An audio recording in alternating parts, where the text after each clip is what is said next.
Okay. Hi. I think we're live. I think there's like a song or anything that comes on. Hi guys. Crypto Stylist here. Welcome. This is my first live stream that I'm actually hosting. So I apologize in advance if I don't say hi to you or if I mess something up in the chat because I don't really know how to manage it very well. But I guess speaking of which, I'll say hi. Some people have already jumped in. Thank you, Kinetics, for your contribution. Red Squirrel. Sandy B, K369, Sir Edwards Tricombe, Crypto Gains, Madden Bali, Pulse 8, Automatorica, Joe Venuto, Completion Fails. What's up? I hope you guys are having a good day. Brazology, hi. Moomin Man, hello. Zero Heat, hi.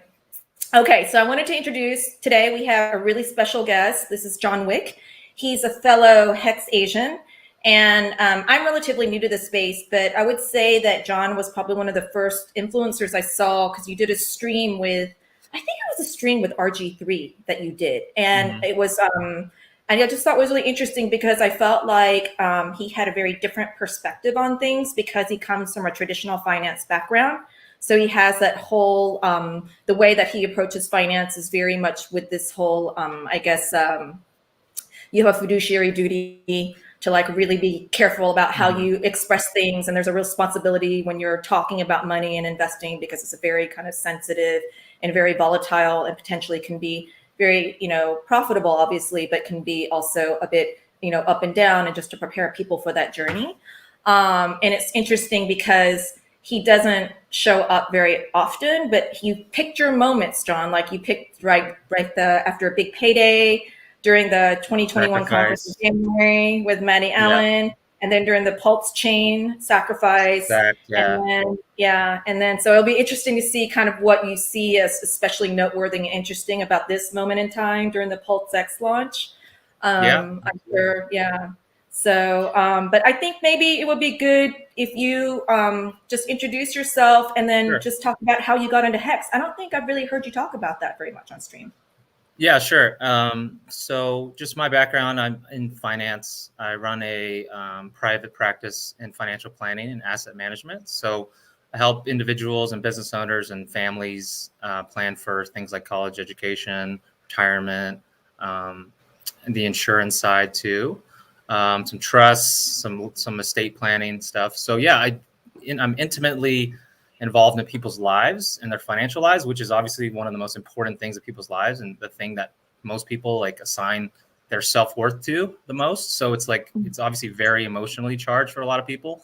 But for the most part, a lot of what I do is just behavioral stuff, behavioral coaching, psychology, and making sure people don't make mistakes, because in investing, like especially with Hex, it's about your time in the market, your time stakes, as opposed to try to time the market, right? Because it's just so hard to know where the market's going on a day-to-day, week-to-week basis.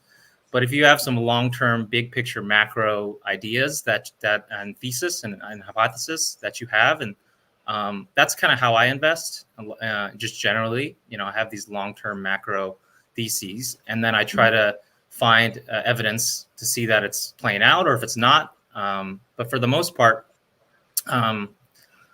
my start into Hex was I found Richard in 2018 during the bear market, and I just watched all his videos and found out that he was basically launching his own coin, and it was free for Bitcoin holders.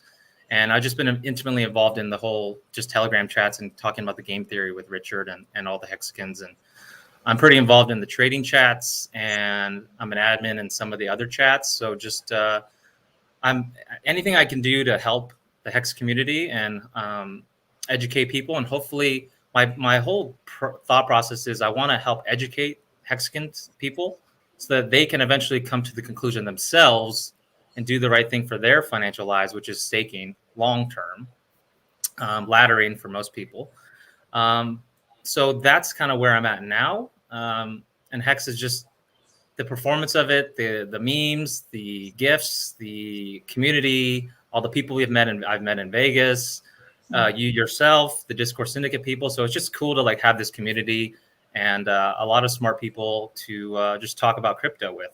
I don't really have that in my business. There's not many people in crypto. Yeah. Usually I'm the crypto guy now that people want to talk to. And I'll just say crypto is something that I can't legally recommend to people, Okay. just because of the fiduciary stuff and it's an unregulated asset. But I'm very interested in crypto, and I have a long-term, I'm very bullish on crypto long-term. So that's kind Okay. of a little bit about me. Okay, that's so interesting. And so you've been involved pretty much since day one in Hex, isn't that right? Yeah. Yep. So Yep. yeah, tell us how you got in. So I basically, I followed Richard on YouTube, watched a lot of his videos. And once I've heard he was coming out with a coin, I joined all the chats and was just like, when is it going to launch? When is it going to launch? And we had all those delays. But just the timing of the launching Hex was perfect because it was coming out of a bear market. Ethereum was like $100. And back then, the only way to invest in Hex was with Ethereum. So I actually got into crypto in 2016. My first bag I held was Ethereum. So I already had a bunch of Ethereum from the previous bull run. And then I just kind of dollar cost average into the AA lobby, just like a responsible adult did. And Richard told us, like, don't FOMO the first few days. And then it ended up dropping like 95% in the first 2 months. So it was just a great time to DCA in. And then ever since then, I've just still been dollar cost averaging in and just trying to spread the good word of Hex and its potential, so. Okay, that's amazing. So good that you got in. And so we're into Ethereum before. That's so interesting. Ethereum at its time was so innovative, wasn't it? That you could build on top of it. I thought that was really clever. That was my first foray into crypto was through Ethereum. And that was in 2016. And the whole narrative of Ethereum, like as a Bitcoin 2.0 and as a, application where you can build dApps on, you can have like financial settlements happen on Ethereum. That whole narrative was very attractive to me. And this was when, ETH was in the $10, $20 range. And then it went on to touch $1,500 in 2017.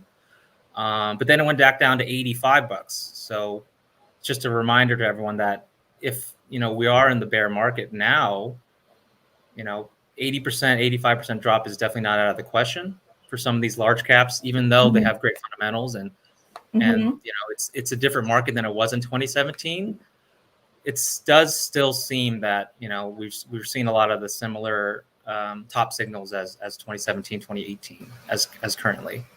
What are some of those signals? Because we talked about that the other day, that you saw some parallels that show the sign of the bear market to 2017. Yeah, the one I messaged you, I'll pull it up, yesterday was OpenSea sales volume topped over 200 million a day in parts of January 2022, which is more than daily volume than most of JPEG summer of 2021. So we've seen over almost $200 million a day in NFT volume in the month of January alone. So that's one thing. I have a lot of people ask me that have never invested in crypto, ask me what the metaverse is and ask me about NFTs and Bitcoin, ask about Bitcoin and stuff. So like that's another signal that I've seen is because back in 2018, people were just fiending to get ETH, right? Because that was when the ICO phase, that was the ICO boom, and you needed ETH to invest in the ICOs. And that was kind of the catalyst for that run. And then in this last run we've had in 2020, we had DeFi summer, which was like the explosion of all these IDOs and IEOs, which was just another form of ICO. We've had the NFTs is also another thing that's kind of come up. The metaverse has come up.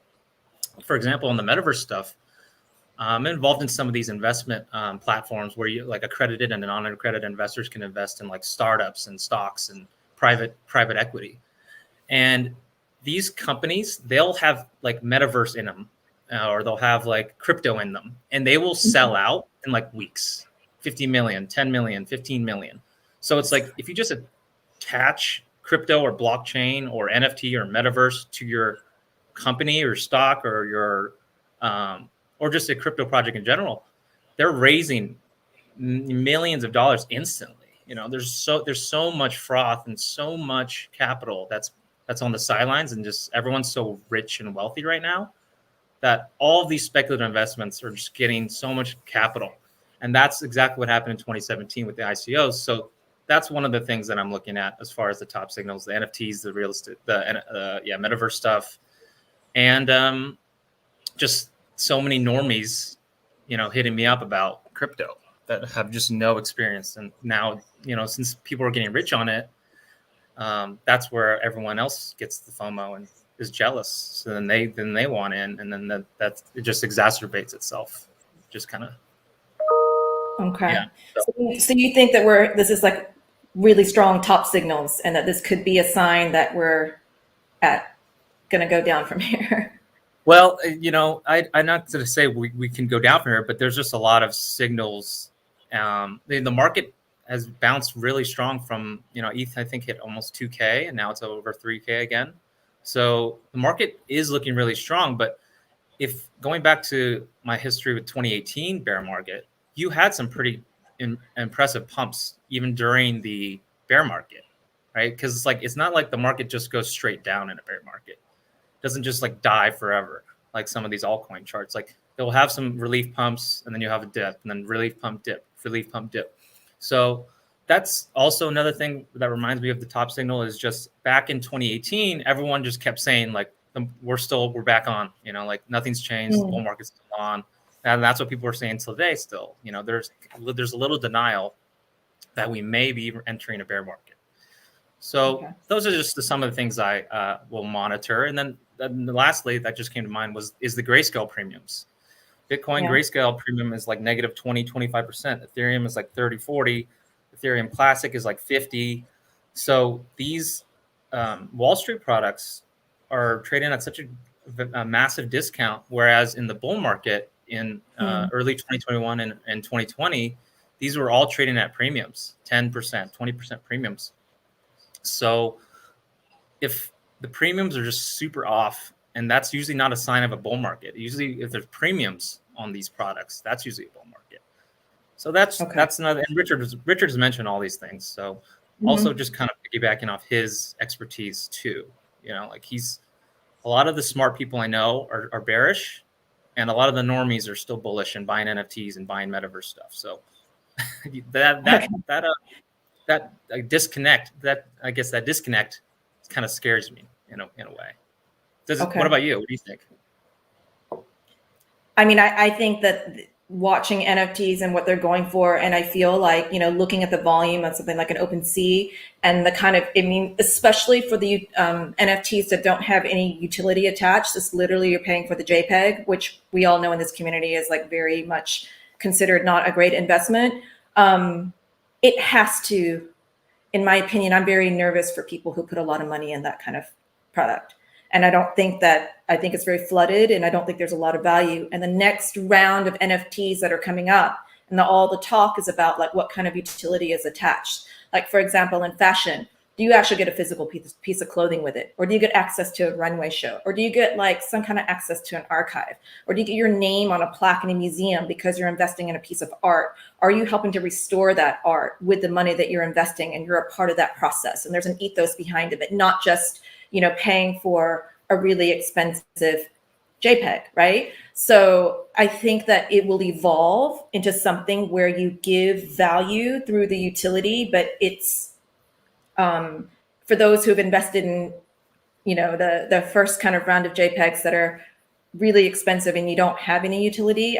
I think I'm just not very hopeful for how much of that value will sustain. So, and I'm really normal people who are buying them, and I'm like, when normal people are buying NFTs, and I'm like, oh, it's a little scary, a little bit. I don't really share the same thing about how NFTs have no use, like Richard says sometimes. I think there are some, and I've talked to some people that I know and friends that own NFTs and own Bored Apes, and they're just so super excited about it, it's hard to deny when someone is excited about something and they're making a lot of money in it. It's just like us in Hex. We're excited about it. We're making a lot of money in it. It's I'm okay. I'm totally fine with people making money on NFTs. It's just that those signals that just the total sentiment around it is a little bit frothy. It seems a little bit I don't know if it will have the same blow off top, like prices will just skyrocket and then crash forever. It might be a more mature market than we're giving it credit. And just because we don't see value in it or Richard doesn't see value in it, doesn't mean it doesn't have value. And like you said, there are going to be things in the future like they're going to make it so exclusive that you need NFTs to attend parties and get a discount on certain goods, or access to investment deal flow and stuff like that. Like I can see that happening. And then there's also the projects developing on Hex that are doing NFTs, which is wrap stakes too. So there are use cases for NFTs. I wouldn't just say they're all useless, but the fact that, again, like you said, like normal people buying them and trying to speculate on them at this point in the market where Bitcoin did a double top and now it's chopping like 40% below the highs, it seems the risk reward, it seems very unfavorable at this time. It just feels too white hot, like as in fashion when we say that when you see people at the grocery store wearing that logo thing that was so hot that no one could get their hands on, and you see it at the grocery store, then you know it's about to not be cool anymore. It's going to crash, So it just feels that kind of fever pitch hot. And to me, it's just, you can't maintain that. It's artificial, it's too hot. Yeah. But I mean, I could be wrong. I don't know, but it's not where I would put my money or advise anybody I know to put their money at this point. Right. It's just, So. Yeah. If you're trying to like seriously invest in crypto and build a portfolio, I don't even consider it as a portfolio building asset for personally. Some people do. Some people view it as like, this is a speculative part of my portfolio. It could be worth 100 ETH in the future. It could be worth nothing, but like it's a speculation. And I'm all for people speculating on whatever they want to speculate on, right? Because that's how most people become financially free. Is you have to speculate and you have to hit it. You have to, hit the right home run in any market. So yeah, NFTs, we'll see. I don't think they're going anywhere, so we'll have to accept them either way, whether we like it or not. Yeah, we'll just see how it evolves. Wanted to say hi to your Hexcellence. Your Hexcellence, I don't know if you know her, John, but she organizes all the UK Hex events, which is really nice. Oh, and nice. Then Coco. Hi, Coco. I love the name Coco because Coco Chanel is my favorite. And then I wanted to say hi to Hexy Bastard. I crashed his stream the other day and it was like a bunch of guys talking about girls. I felt like I was like not supposed to be there.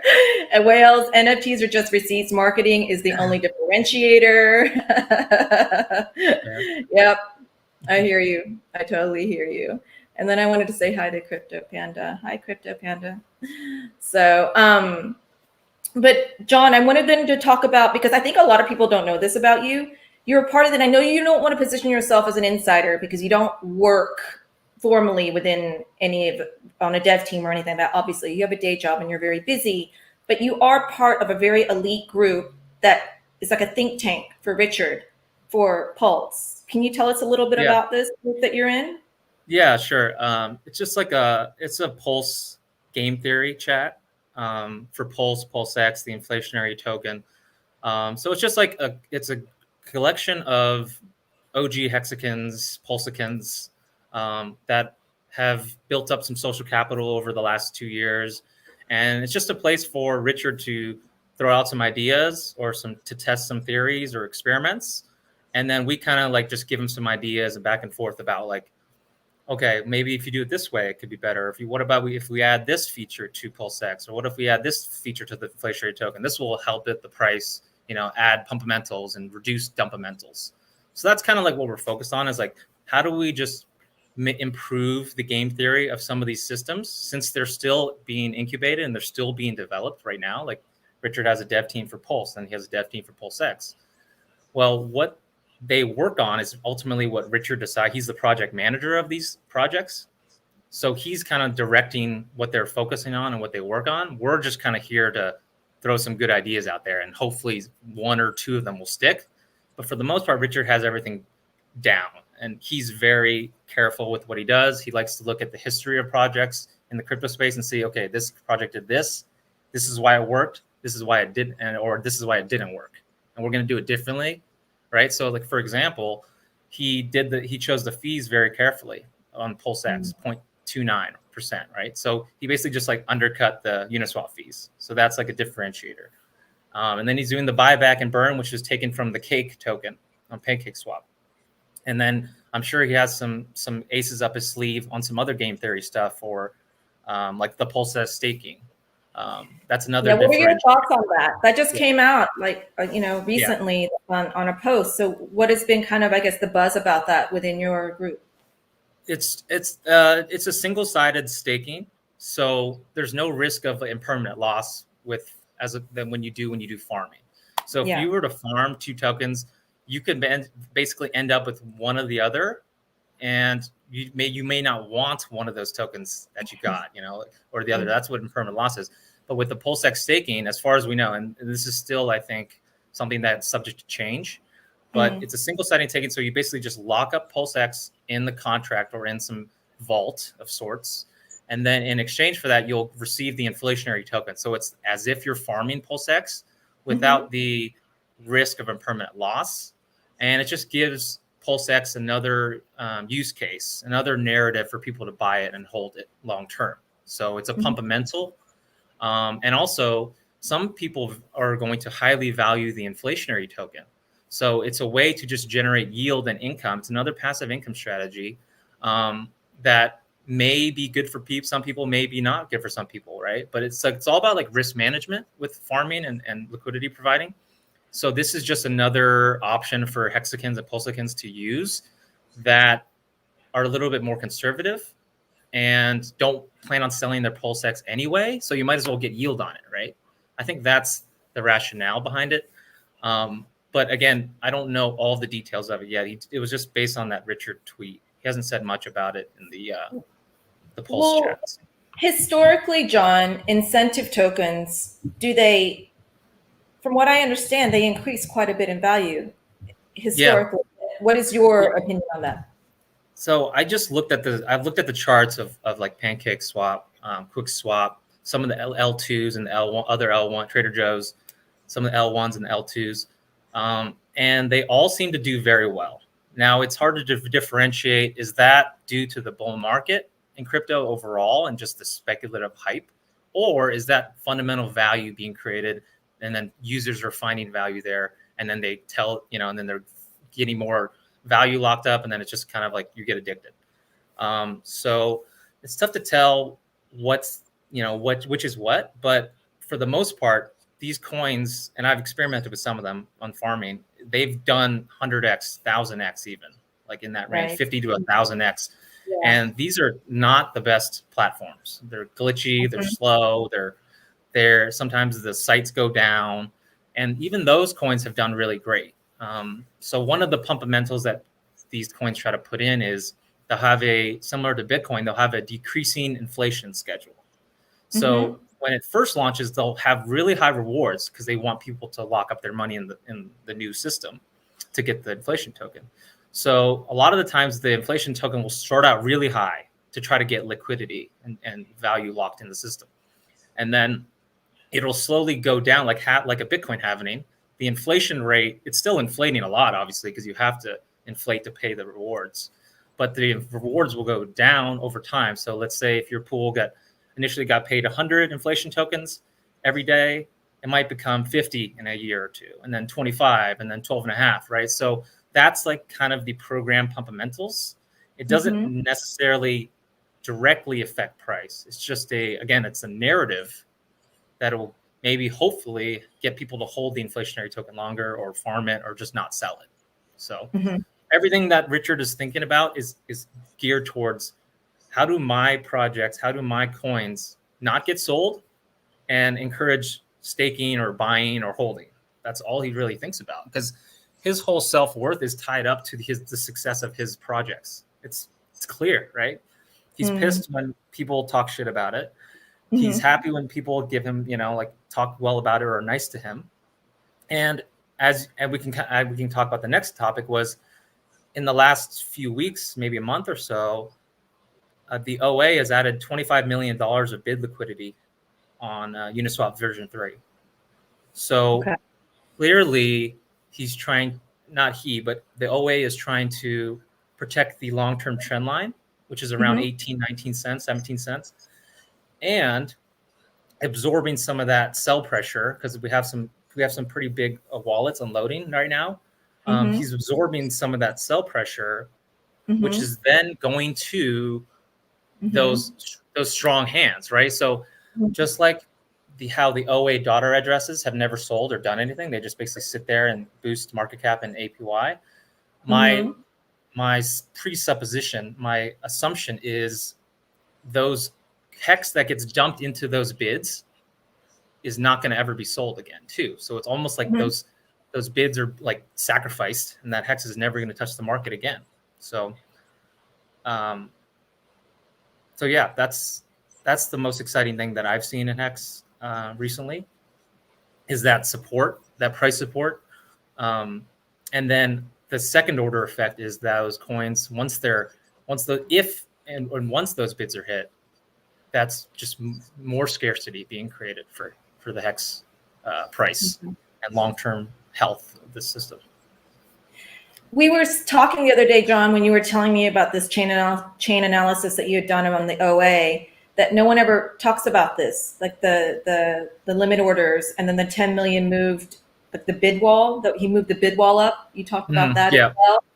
Yeah, sure. So back when the price was like, I think 10 cents or so, there was a big bid wall that was set at 6.5 cents. It was just like $1 million every tick. And then it would just go down all the way to like 4 cents. So I was like, we're never going below 6.5 cents ever again. Right. And we didn't. On this last dip, we touched like 12 cents. And then since we had a little relief bounce from like 12 cents to about like, I'd say like what, 20, 25, 26 cents. But since then, those bids at 6.5 cents and below were removed from liquidity, and they were placed with also additional funds too. So they took like, I think maybe 5 or 6 million from there and used more funds to start setting bids at 20.7 cents, which funnily enough is exactly where we're at right now. Yeah. So the OA bids are holding the price up currently.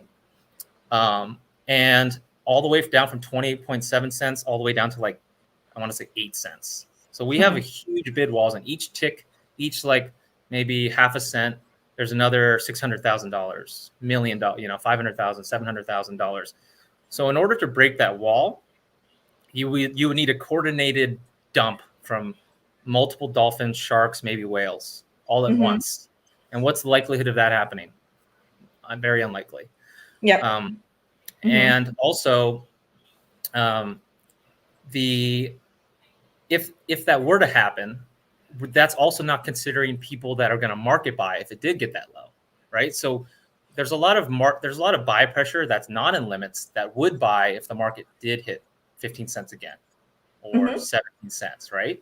But having said that, it's highly unlikely to go much below 20.7 cents ever if those bids stay, because of that pressure, right? So you have the limits that are supporting the price, and also the people that are going to market buy that are going to support the price. And you have a limited amount of sellers, right?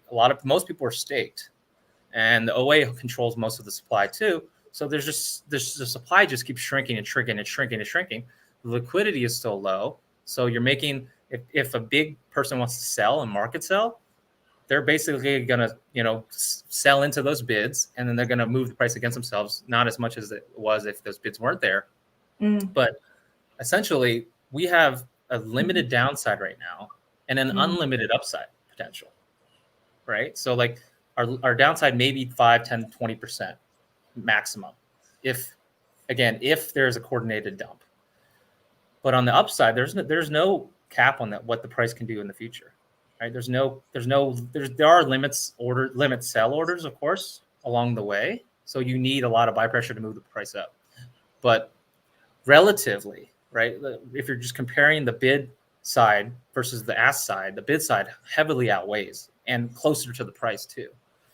So that said, it's just it's in such a bullish time for Hex, especially coming out of the second sacrifice phase, where we've had over 5 billion hex sacrificed for Pulse and PulseX. At current prices, that's over $1 billion of sell pressure removed from the market. $1 billion of sell pressure removed. That's That is remarkable. insanely bullish. That is Yeah. insanely bullish. And like, that's just because those people that sacrifice, they probably were going to sell in the next year or two, maybe 3 years, right? So like all of that's gone, and then it's also just sitting there in the SAC address, which is not being staked too. So it's just increasing the liquid supply, and that's why we see the APY just continues to increase too for the stakers. So the stakers are winning tremendously because we have things like the OA to set bids.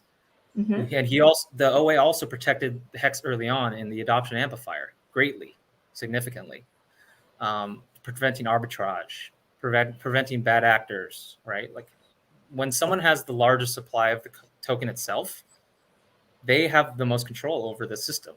And it's important to look at what are the biggest holders of Hex doing Mm-hmm. versus what do people say the OA is doing, right? So Okay. I don't care what people say or if they FUD the OA. I like to look on chain. What is it actually doing? Mm-hmm. And then I base my decisions off that. Mm-hmm. Because if you know what the OA is doing and you see what their strategy is and they're playing 4D chess, then you can kind of see, maybe in retrospect, you can kind of see the moves they're making, right? Like everything everything the OA does is highly thought through and coordinated, and also experimental, right? So I think the bids at 6.5 cents, that was a totally experimental thing. Like that had never been done in the history of Hex, as far as I know. Mm-hmm. So the OA just keeps innovating and experimenting with things that are, in my estimation, just to improve the price, improve the system, give high interest to the staking class, and then now also getting your free copies, and then giving you an opportunity to invest on the ground floor on some of these innovative projects like Pulse and PulseX. Mm-hmm. You know, what more do you want from the OA, right? Mm-hmm. Mm-hmm. And the funny thing is, the most ironic thing about this is, the most FUDed thing about Hex is the centralized ownership of it and the OA. But in reality, facts, blockchain, chain analysis, the OA is the most benevolent thing for Hex. Right? It's done the most positive and good for Hex than anyone in the community by far. But it's still FUDed like it's the worst thing out there. And like, why does it exist, right? Why does it need this much supply? So it's just funny to me, the irony of people fighting it when it's actually doing everything it can to keep the trend line intact, keep the stakers fat and happy. I don't see how they could be doing a better job, honestly. I think it's just it's pretty genius when you look at it all together. So. Yeah, no, I think that there's so much talk around the OA, and they're like, well, then it's centralized. But then, I mean, I don't know and they're like, the whole point about crypto is that it's decentralized. But what do you say to people, John, when they bring up that point? Yeah, I mean, for the most part, you're only going to get those questions from crypto people. Okay. And crypto people just in general are so tribal that I don't even try to convince crypto people to buy Hex. You know, I really don't. It's a waste of time for the most part, right? Like Richard will get like 1 or 2 people here or there per stream, right, from a different crypto influencers channel or whatever. But for the most part, people are already set in their ways. They like what they like. They're not open to new things. And then they'll just FUD whatever they see, right? Or they'll just latch on to anything they see and just like say, oh, it's Ponzi, it's a pyramid, you know, it's a scam. You know, like Richard's a scammer. So for the most part, I won't even talk to those people unless they're open and unless they want to have an actual conversation, because I don't want to waste my time too. And it's a waste of their time if they're not even going to listen to what I'm saying. So first off, I'll mostly talk to no coiners, and no coiners aren't going to ask that question, right? They're not going to say, they don't even think, because they don't look at, like when people buy like Facebook stock or Apple stock, they're not looking at the ownership. Most people aren't looking at the ownership. Like most of it's going to be Vanguard, State Street, all the big like ETFs and funds are going to own those. But are people actually looking at the supply, the economic centralization of these stocks, and then that's how they makes their decision off that? I don't think so.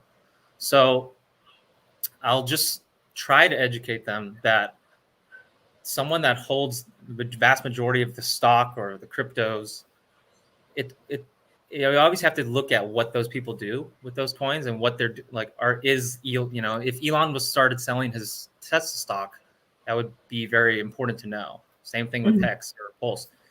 But for me, like being in this for so long and understanding the OA and Richard and just like his motivations, I have no issues. I actually prefer the economic sense. I wish he had more. I wish he had more, or the OA had more coins. Honestly, I want the OA to have 99% of the coins.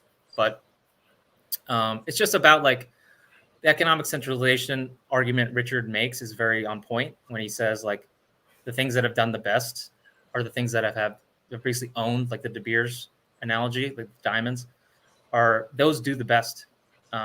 So I'll just try to basically regurgitate what Richard says. When all else fails, I think that's the thing to do. I think so Diamond Hands, one of the great minds in our community. A lot of people want to say hi to you, so I just wanted to kind of oh, nice. Bring up some of those. And then Jim Rat Crypto. I don't know. I watched his stream with Rags, I think last week. I think he got hacked recently, but he took the opportunity to, instead of being a victim, he like went on stream and was super proactive, be like, I don't want what happened to me to happen to anyone else. And I think that's really heroic and admirable. So yeah, I heard that. That's unfortunate. But it's unfortunate, but just like, wow, what a spirit. Instead of just being like all sad and down about it, he's like, okay, great. What can I do to stop this from happening to anyone else? I'm going to be super public about it. So yeah. I think that he wasn't a victim about his situation. Yeah, which is good. Yeah. And he obviously wants to make something good out of something bad that happened to him. So that I commend him for that.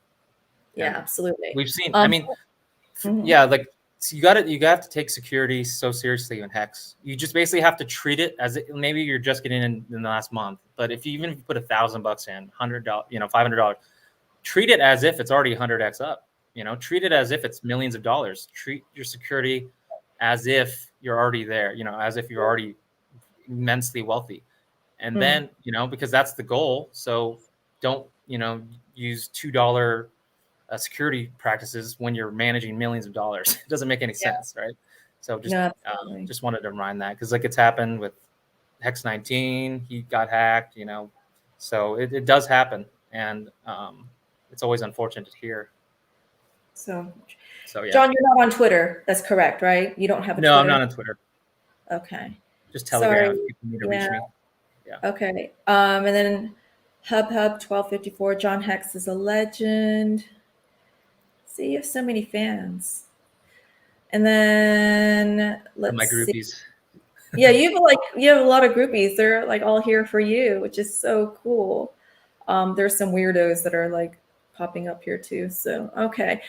So then I think maybe what we can talk about then is the next thing I wanted to talk about, John, is the vertical integration, because we talked about that the other day, and the importance of that and kind of where we are with that and where we need to go.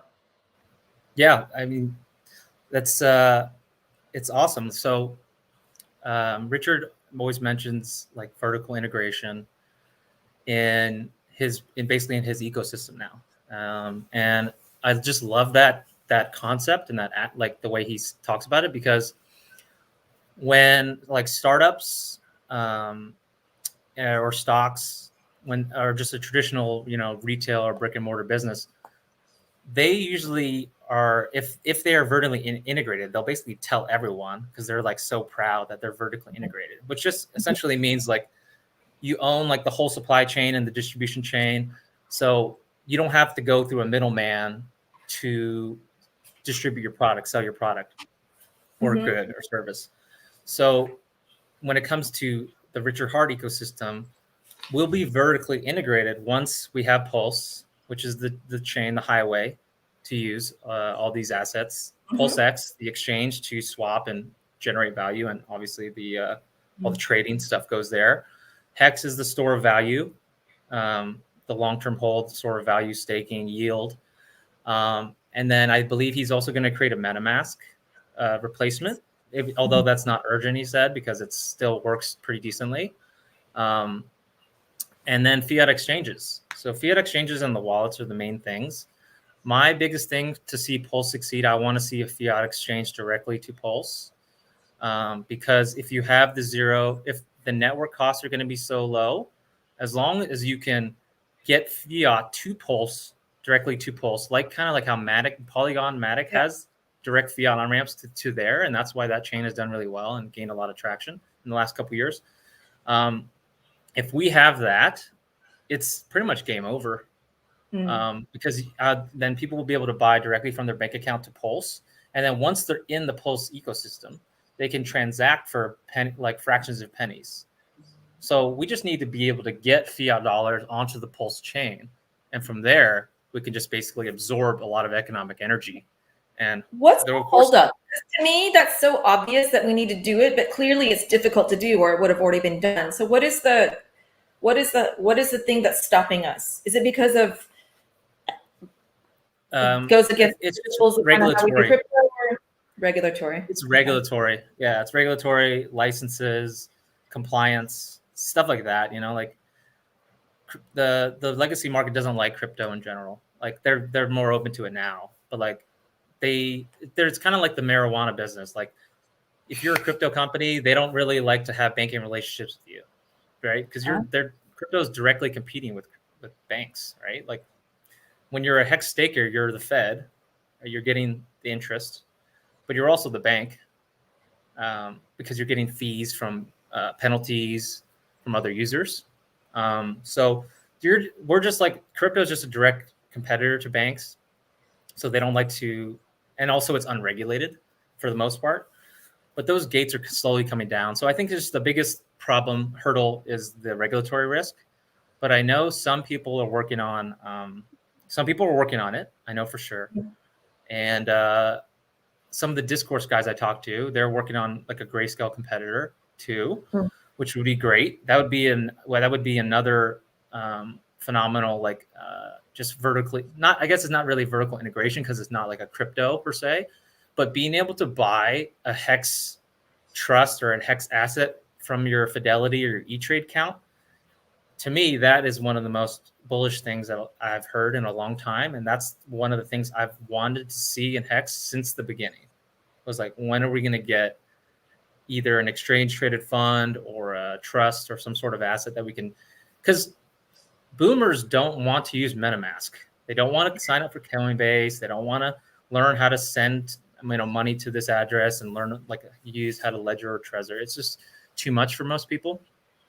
But if they can just buy it and then get yield on as if it was a stock or like a REIT or something, that would just, and hopefully it will have a effect on the market price of Hex. Like it kind of might be like Grayscale where it's like loosely related, but not exactly. Like there'll be a premium and a discount depending on the demand.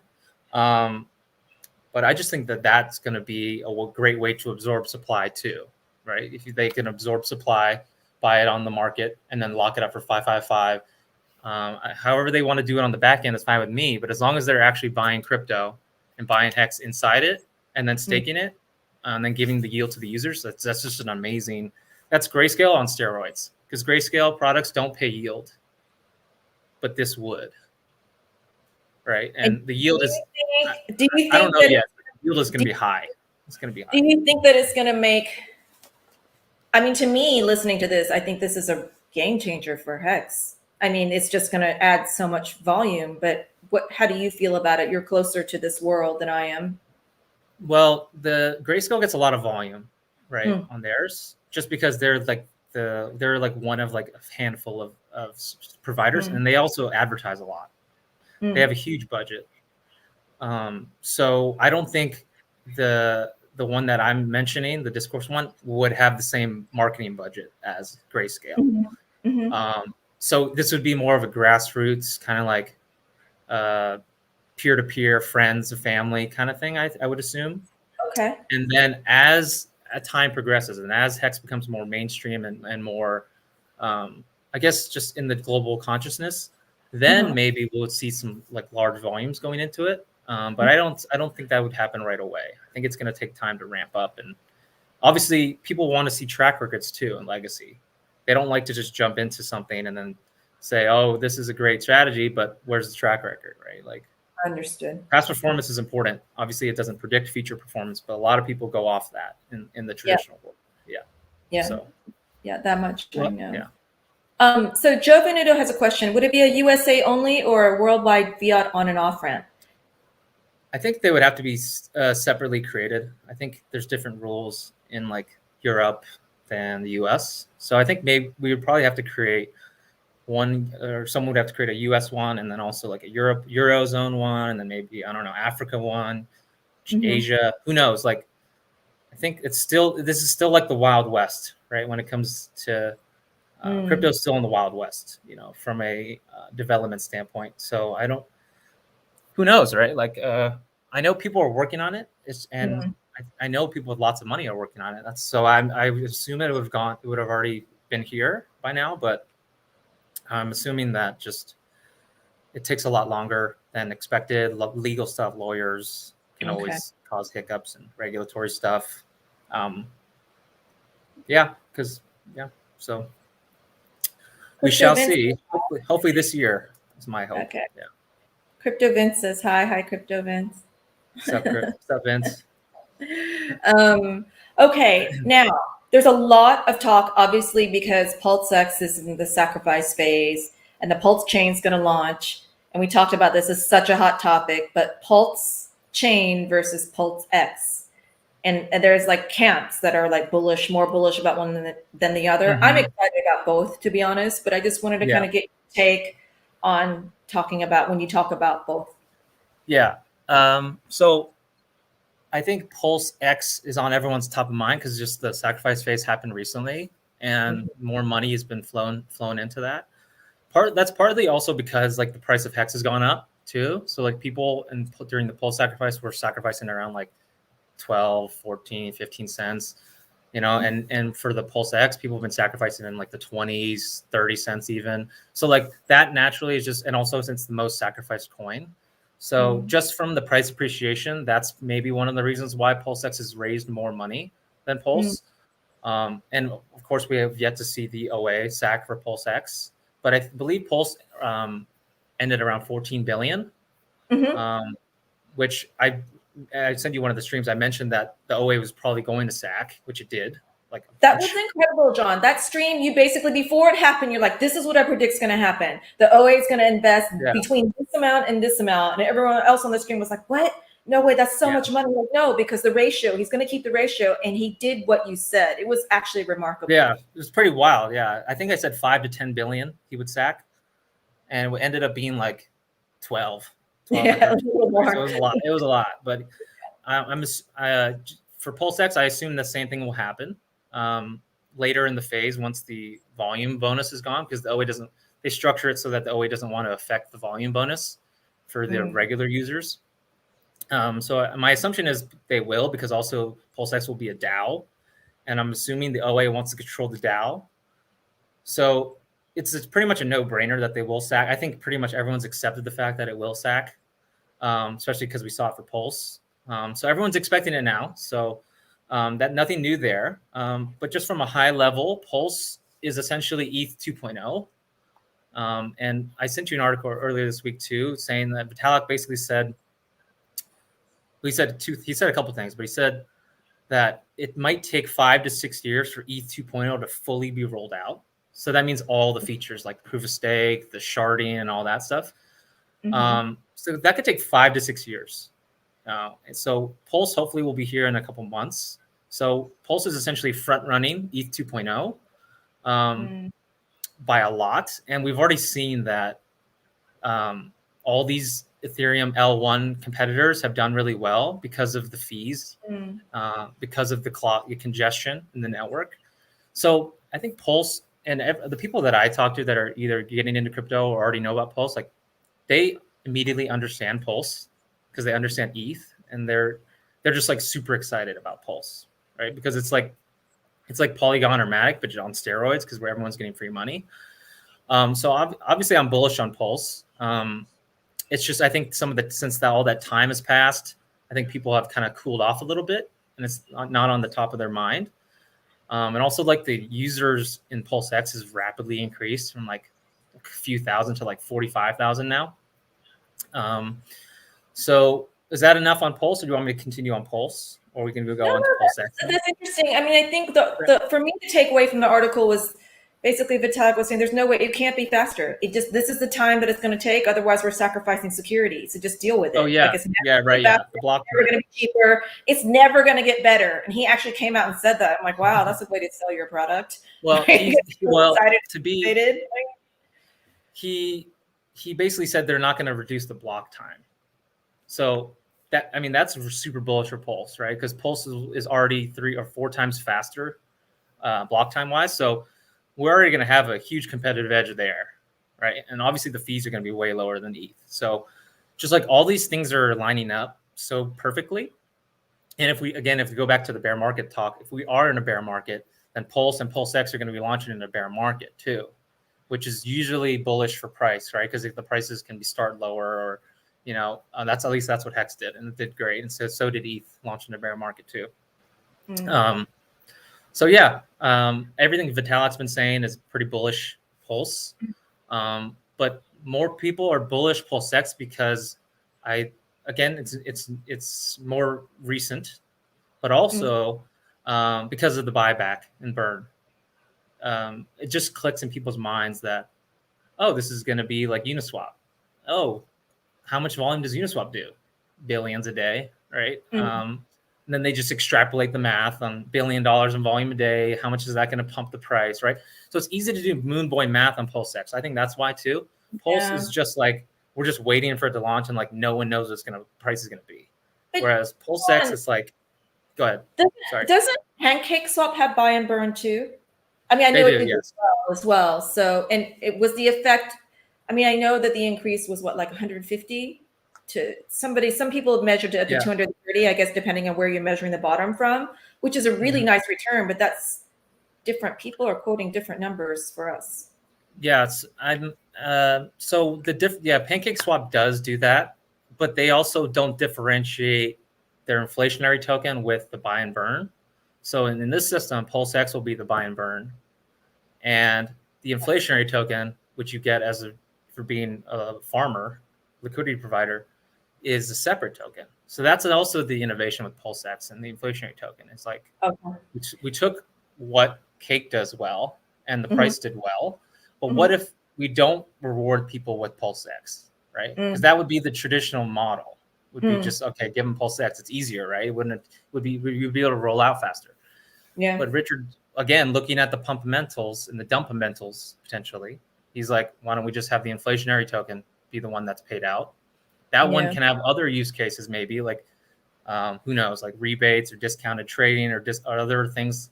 But like, to me, Pulse X is like BNB, Binance Coin. Yeah. Because Binance Coin has also, I don't know if they do buyback, but they do burns for sure. And like Pulse X is kind of like, it's going to have a DAO too. It's kind of has like governance rights. It's going to have buyback and burn.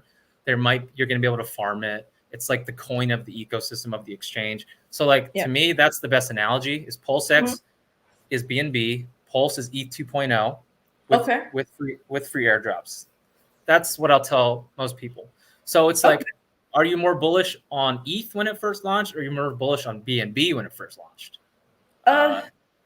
That's hard. I was bullish on both.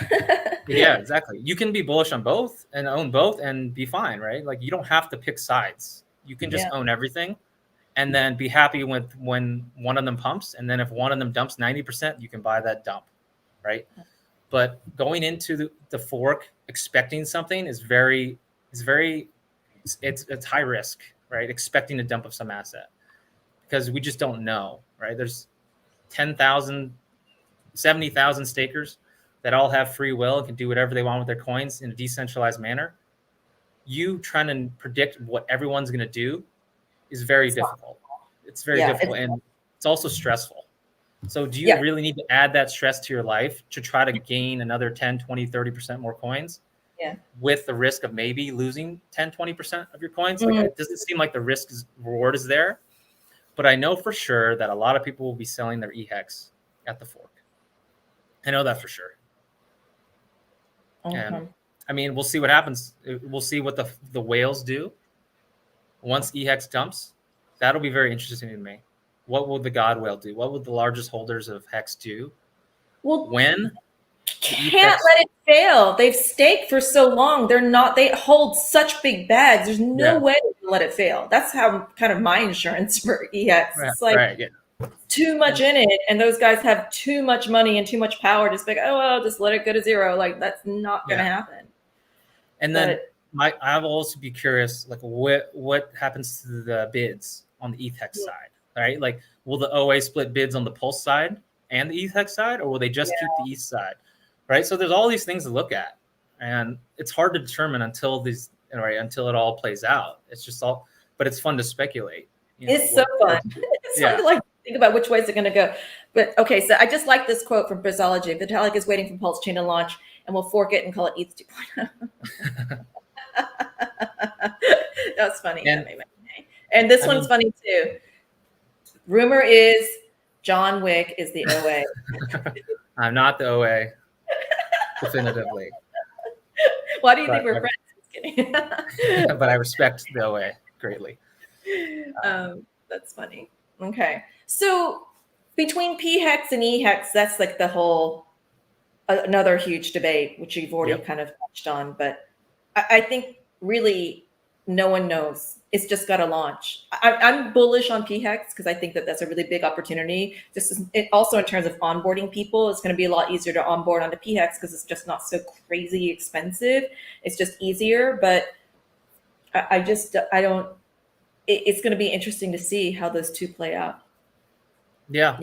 I mean, it would basically in Hex, E-Hex, P-Hex, whatever it is, like the big holders will determine what the price does. That's just with any asset, right? Like, so closer to the fork, I'm going to be watching what the OA does, right? Like, are they going to be removing or increasing liquidity? Are they going to be moving the bids or not moving the bids and do nothing?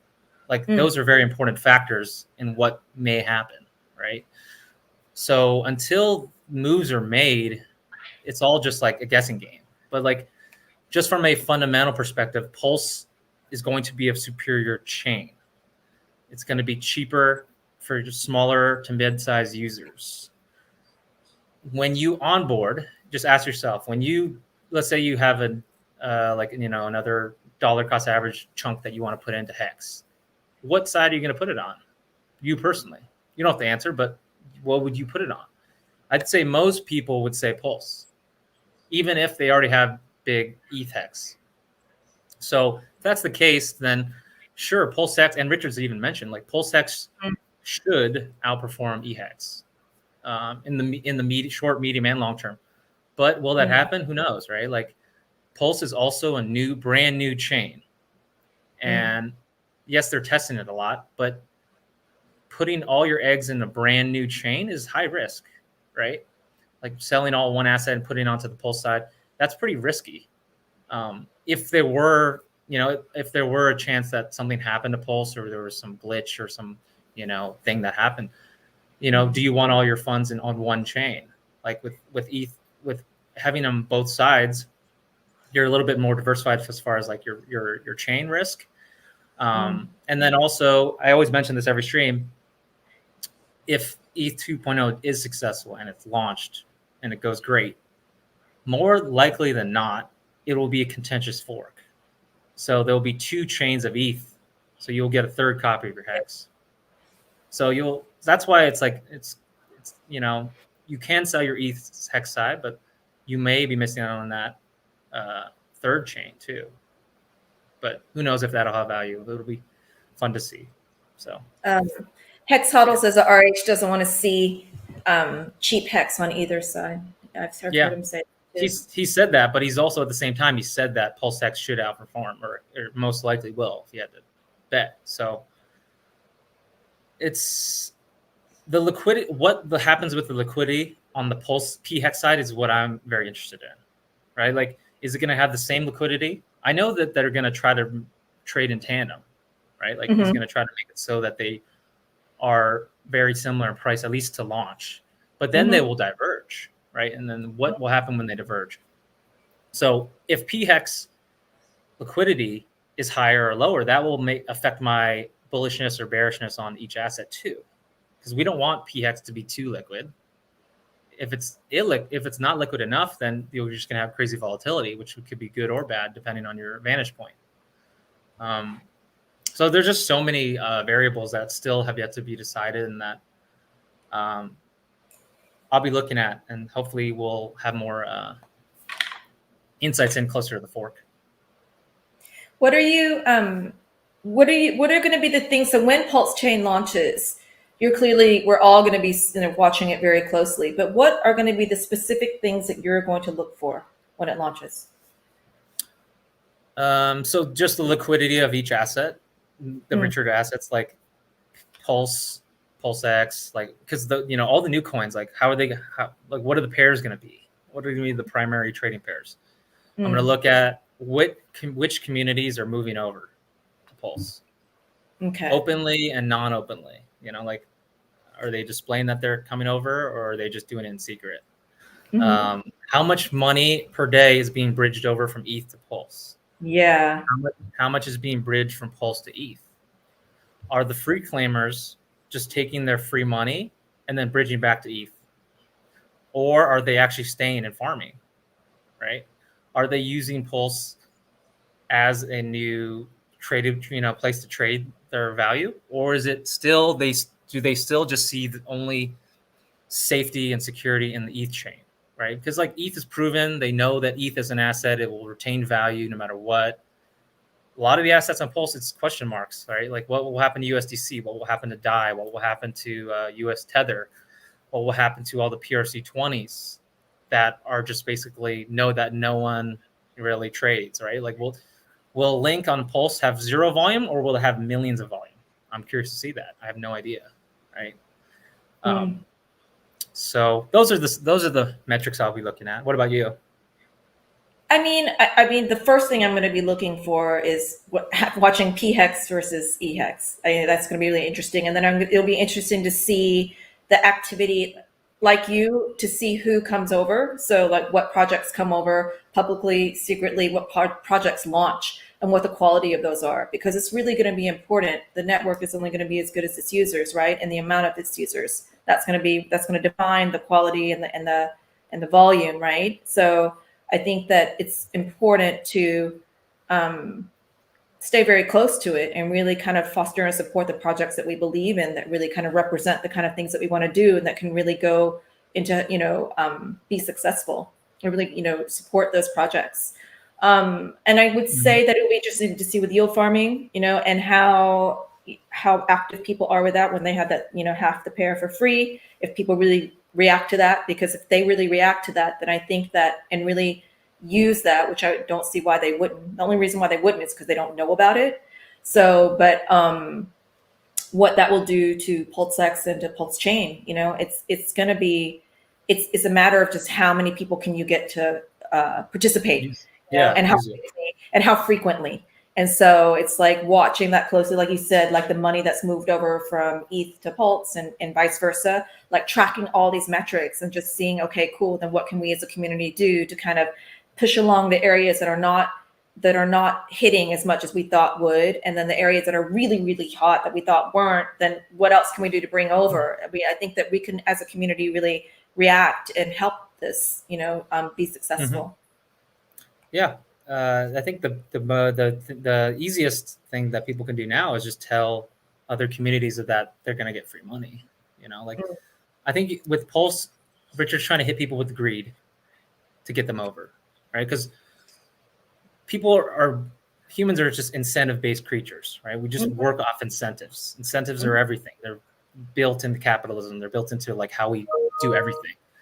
So the incentive for people to use Pulse is the free money, is money. Right? Like, or if their PRC20 pumps out of nowhere, they're like, oh, I have all this money now. I'm going to just dump it for something I like. So what we ultimately want is just activity on the network.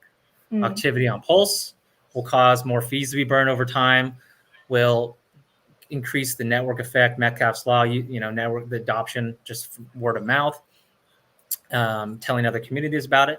And then PulseX, we want activity because we want trading fees. And we want the burn and the buyback to be as large as possible.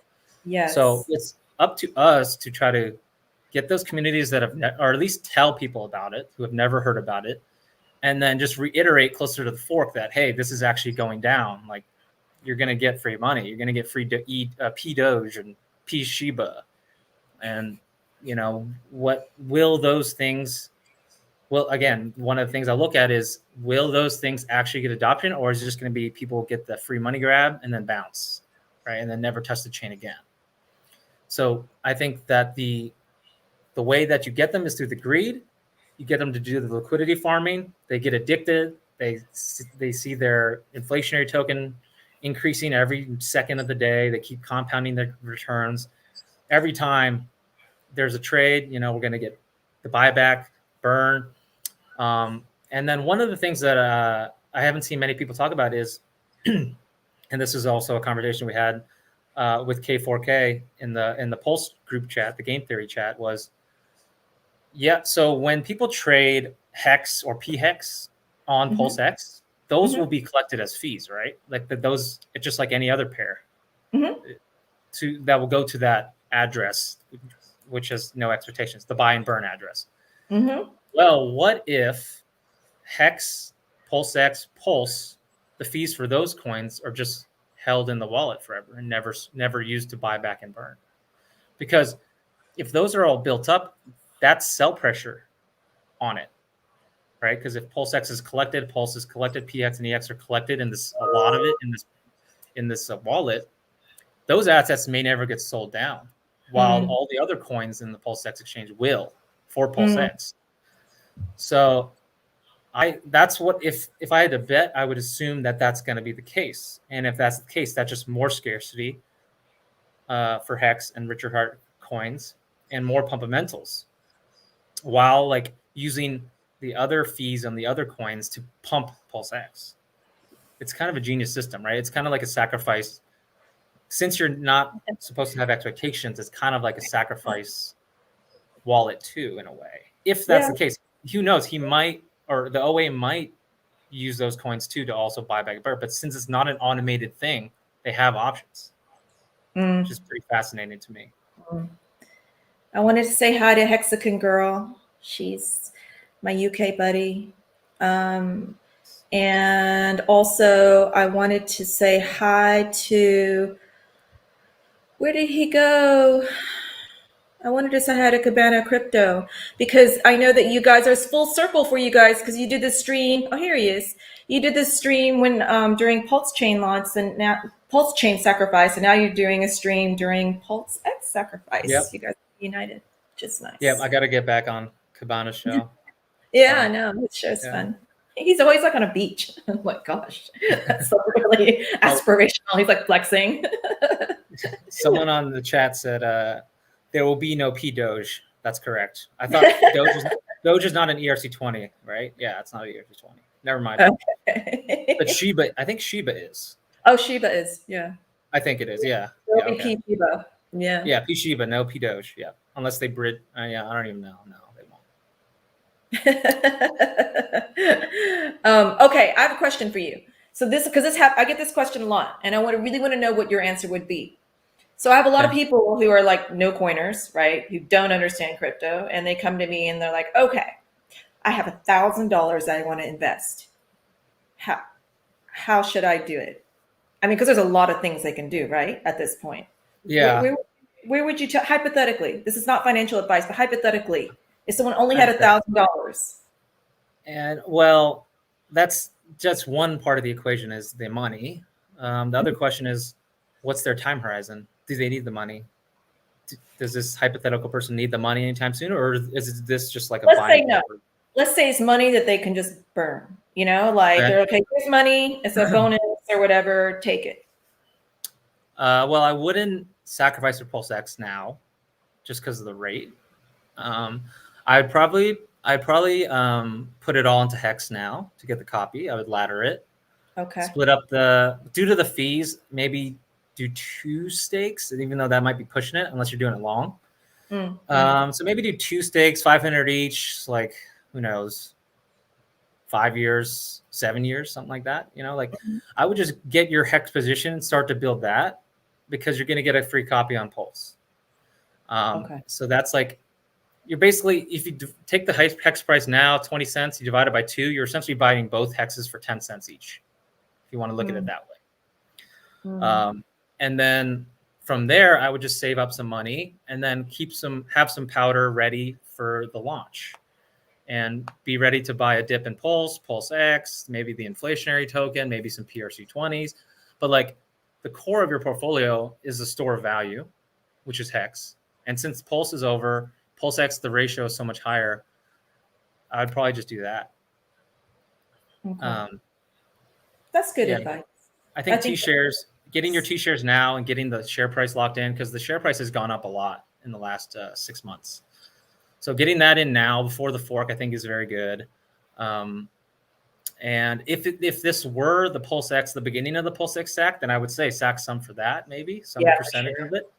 But it's just like that time frame is just it's like 3 times higher than the first people. So it's not.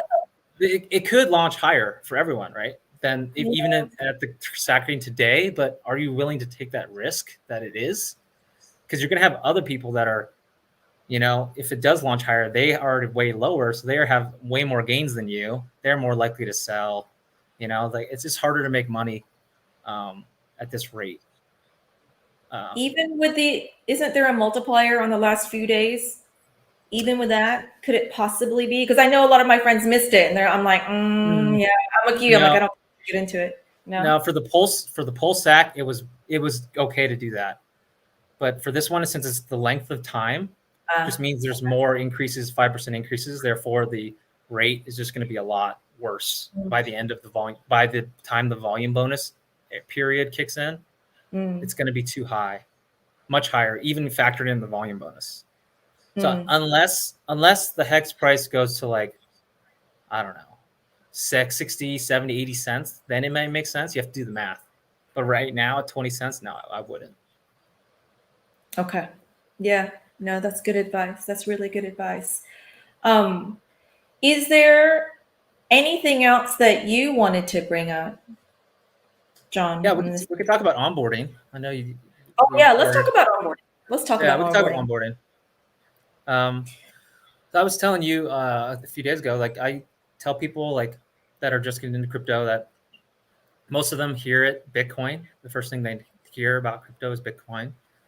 So I'll usually start there and just tell them like, okay, this is what it is. This is it was born out of the financial crisis as a reaction to the recklessness and carelessness of the bankers and the Wall Street people and the Fed and all that. Eventually go through the whole narrative of why Bitcoin started, why it's useful, why it's important. But then I'll essentially make the comparison that there's Bitcoin and Ethereum and all these other large cap coins. They have done phenomenally well. They have a great use case. They have product market fit. People love the narrative. People understand it.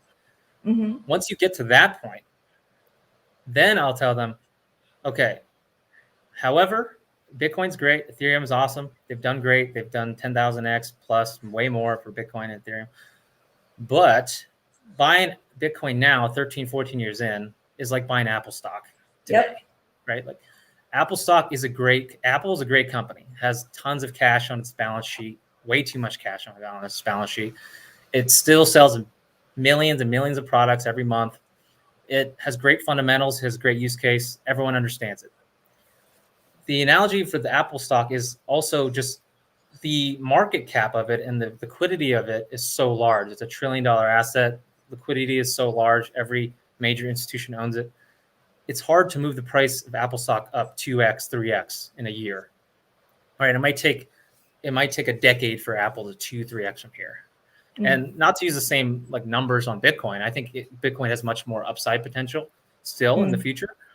But when compared to other assets out there, buying Bitcoin 14 years in versus Hex 2 years in, or Pulse X before year one, the risk reward is there on the Richard Hart assets compared to, so like you could see Hex is like 2 years in, so you could say Hex is like getting in early on Ethereum still, right? Because like Ethereum launched in 2014, but if you bought it in 2016, you know, you still ran it up from $10 to now 3K, right? So you still have the upside potential. And if you look at the Gerardo's website, it still looks like if Hex does fulfill its use case, it still has plenty more X's to go. It just seems unreasonable at this time. Just like when Bitcoin and Ethereum seemed unreasonable to hit these prices 4 or 5 years ago. So just the market size and the liquidity, Hex basically has the best fundamentals in crypto, but it also trades at the liquidity of a small cap gem. So it only takes like, I think we saw like a $2 million market buy a few days ago. And that moved us up from like 18 cents to like 22 cents, right? So like a $2-3 million market buy can move us up 2-3 cents, which is like, you know, 5-10%. Whereas Bitcoin, you need billions to move it up. You need, you know, hundreds of millions, tens of millions to move it up, while still having the downside there too, right? Like Richard mentions, like Bitcoin still dropped 55% from the highs, even though it's the most liquid coin. So it doesn't have the same upside, but it doesn't have the same downside either. But it's still not enough downside protection to justify the lack of upside, right? And if you're in crypto, why do you want to be in a safe crypto? Like crypto in general is the most volatile asset ever. So why would I want to own like the safe, secure, no pumpamentals crypto? Right? Most people are buying cryptos to make 100 times their money, and this just seems like it's such a tall task to get there with Bitcoin in the next, let's say, decade or so. So, and then how do you?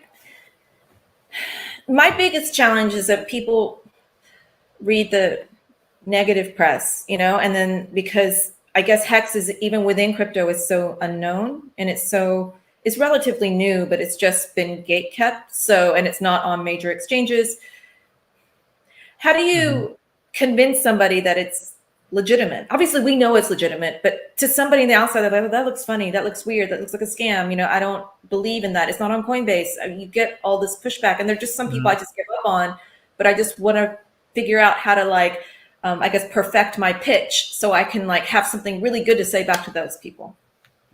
Well, I think like no matter how good your pitch is, it's mostly about the receptiveness and the openness of the other person. You know, like I think it's just like how much they trust you, how well off or not well off they think you are, and how like sophisticated you are. So it's just like for me, for most of the time, I would just I'll go into it with the idea of just like educational and telling someone of the opportunity present. But then what they do with that information, I give up the need for controlling what they do with that information. You know, like they essentially can make their own decisions, but I'm going to just try to present it in the best way possible. But if they buy or don't buy, it's okay. You know, it's like, it's not going to make or break the Hex price if one person buys with $1,000 or $2,000, right? To me, owning Hex and staking Hex is a privilege. And if you understand it, that's great. If you don't, then that's fine too. You can buy other stuff. It's okay, right? It's like okay to own other assets. But it's just like, I try to just, you know, give them the facts and data, not my opinions too. It's like, here's the chart. This is what it does. This is the interest on a 1-year stake, 2-year stake. You're going to get a copy. You know, it's 2 years in, you know, like if you see what Bitcoin and Ethereum have done, and after their first 2 years, we're ahead of that. And I think, you know, it can go up. And then also you're getting yield while you wait, you know? So it just tells them the facts. Like that's how the contract works. And I try not to give them predictions on price or like my speculations on like, got to get in now, it's going to pump, you know, I don't say that stuff. It's more about like big picture. This is how it works. This is why you should have exposure to it, because this asset class, you know. And another thing I'll tell people that are older, I'll be like, okay, well, it's okay. You don't really understand this that well, and that's fine. But once everyone understands it, that's when the opportunity will be gone, right? Like exactly. Getting a MetaMask, if it was so easy, everyone would have one.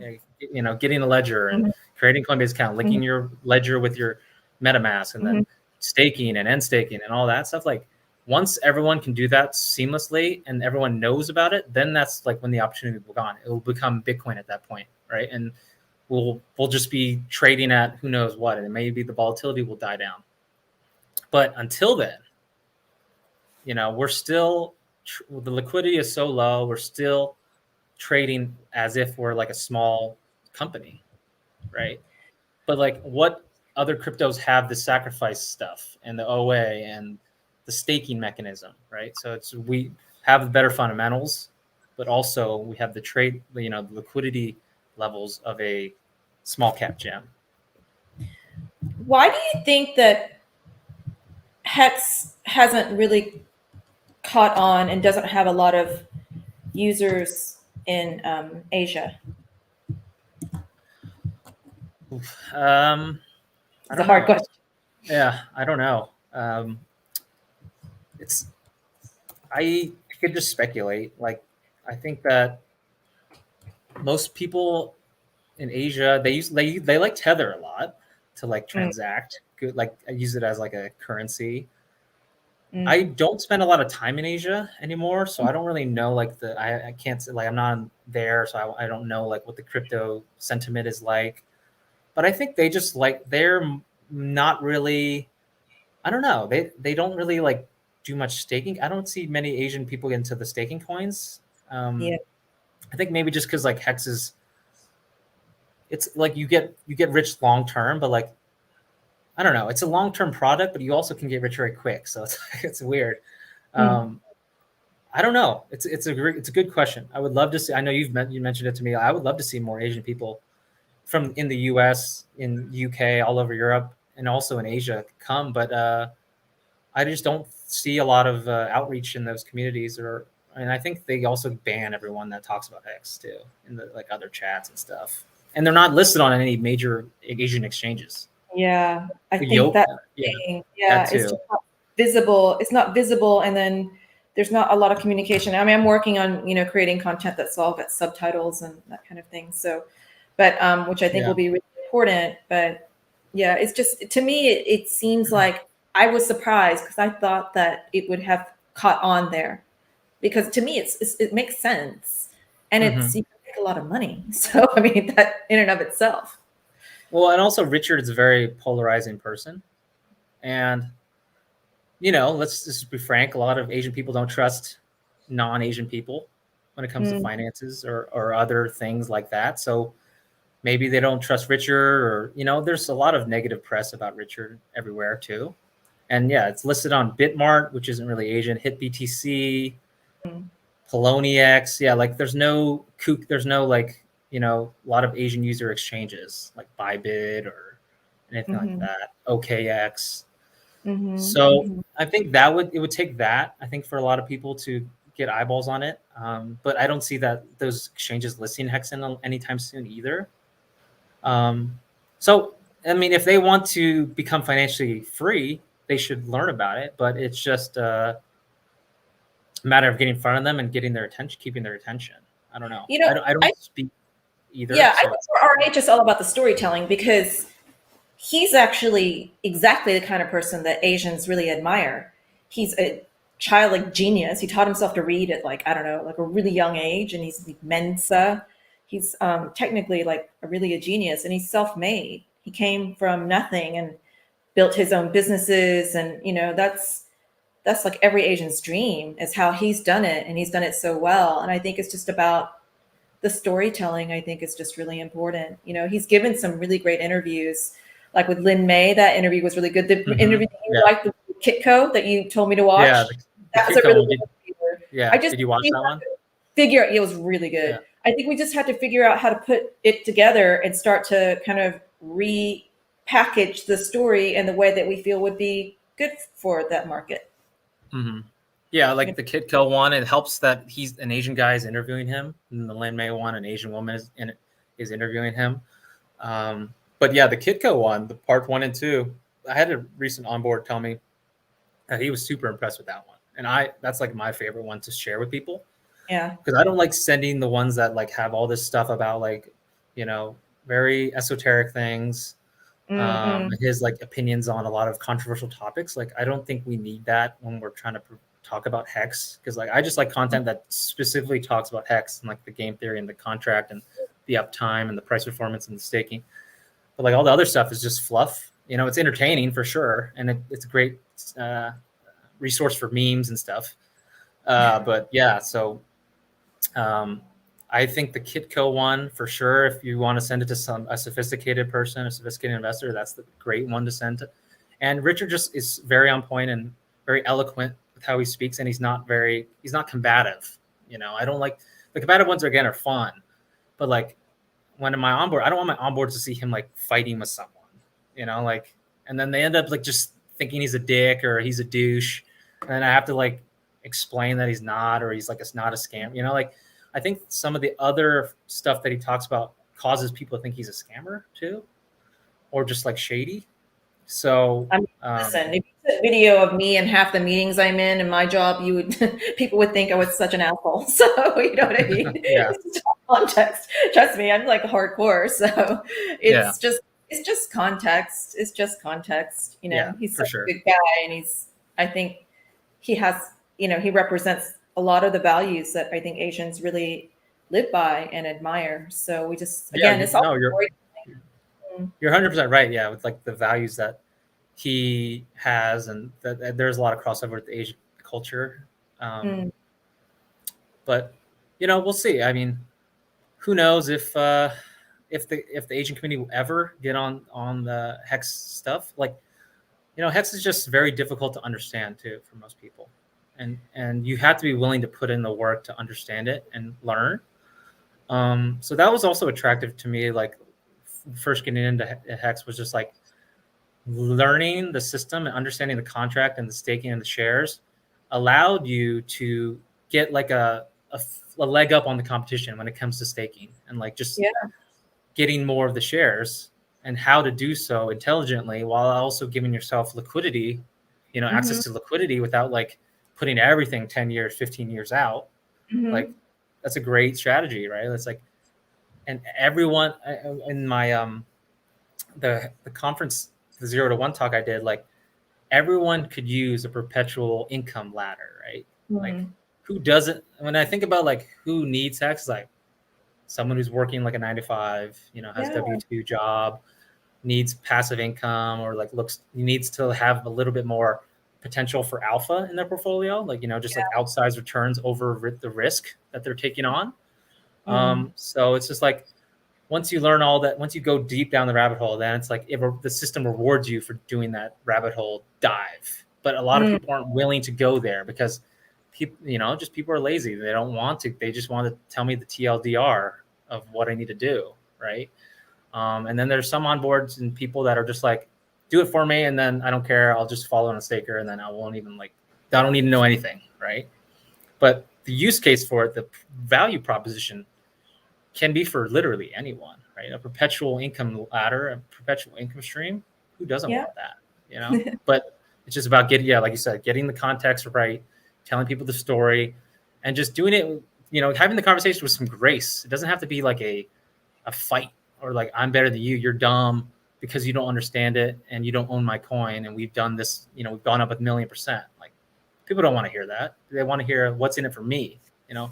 100%. Yeah. Absolutely. I think, I mean, in my opinion, if I may be so bold, I think that you're the perfect person a great ambassador to onboard more Asians into Hex out within America and Europe, and also outside within Asia itself, just because of your background and your demeanor and your approach. I think it's the exact right tone. So you have authority, but you're not too pushy. You know, culturally, I think it's just a really nice fit. So, I mean, I know you don't have time, you have a day job, but I just think it's great that you even stream and that we can even have you in the community as we do, you know, that you are willing to be somewhat public, because I think that it's that kind of credibility is really going to, I think, convince people to come over and to really look at it in a different way. Thank you. So. I appreciate that. And another person in the community that I looked up to since the beginning is also Conrad Zen, because he has like a similar approach. You know, he's like very laid back and casual, but he's also very intelligent. And he's made a lot of good predictions. He's made a lot of good, he makes content too. So yeah, I think like more people like him also, or he's probably, my guess is he's the one that did the London ads, the the football ads, the soccer ads. So yeah, we definitely need more, well-spoken people in the community, but like Hex has allowed me to have financial freedom and given me time freedom too. So like, yeah, I do have a day job, but like it's taken a back seat to just like, everything else. Cause it's like, I don't need it anymore. It's just it's out of fun. It's out of love as opposed to a necessity. So that's why it's like, I'm so passionate about Hex because it's helped me get there much faster than I expected. So also for me, sharing the knowledge and helping, the information is also just kind of my way of giving back. And trying to allow other people discover this for themselves. I don't want to just implant ideas in people's brains and have them just follow me. I want to help them along the educational journey so then they can come to their own conclusion and do what's in their best interest once they understand the system, once they understand the ecosystem and the OA and the staking and the potential of this all, right? Like there's massive potential still, even though that's the biggest thing I'll get from most people is like, it's gone up too much in value. I don't want to buy now. It's like I'm buying like Doge or Sheep at like the top. And that is a hard thing to combat, right? Because you don't know, you don't want to say like, oh, I know for sure it's going to go up again. But at the same time, you don't want to miss the boat. So, it's a tough, that's the one of the tougher arguments. That argument, I look at Gerardo's graph, the one, the BTC, ETH, and Hex. Yeah. It's a pretty good way to show somebody like, look, this is where we are, and there's all this way that we can go. You know what I mean? Yeah, like, I feel like at least you can show based on something that's been done before, that's a historical, that's real, that's reliable, people know it. Exactly. And I feel like that is one of like the most powerful tools that I've ever seen in terms of convincing somebody like, no, this is really, it's not too expensive and it's not too late. We're really early. Like you said to me, it's like getting Bitcoin at $6. That's what it would be like to buy Hex now. It's like, can you imagine if you could have gotten Bitcoin at $6? Oh my God. Yeah. So, exactly. Good point. No, that's a good point. Valiant Brand says hi. I like Valiant Brand because he's like the next generation, and he's a really, I think, he's a good streamer and a nice ambassador for Hex as well. No, I think going back to the look into Hex, like that's one of my favorite things to share with people too, right? Especially when they're getting in or when they're looking into Hex. It's like, yeah, look at this returns, the potential where we're at. We're outpacing Bitcoin ETH launch. We have better fundamentals because we have staking in it now. And we have like 90% of the coins owned by the OA. And those returns on look into Hex are not including staking or big payday. So we're outpacing it just by price performance, not including staking, which is the main value proposition of it. Yeah. So you could even multiply that chart by like 30%, 40% and still be realistic, giving realistic data. So yeah, I think just like for most people, like try to give people data, not feelings and emotions and opinions about where we go, what Hex does and where the price could go, right? Like showing that chart is data. That's you can verify that for yourself, and they can't really deny that data, but they can deny your opinions about it or your opinions about Richard, or they can deny your projections about the price, right? But they can't deny the data. That's true. That's always the best way. That's always the best way. Yeah. Thank you, Valiant Brand. 369. That's nice. Okay. Well, should we wrap up here, John? I mean, I can keep going. You have so many cool things to say. But we can wrap up. Let me go through my notes. I might have a couple other things we could talk about. Okay.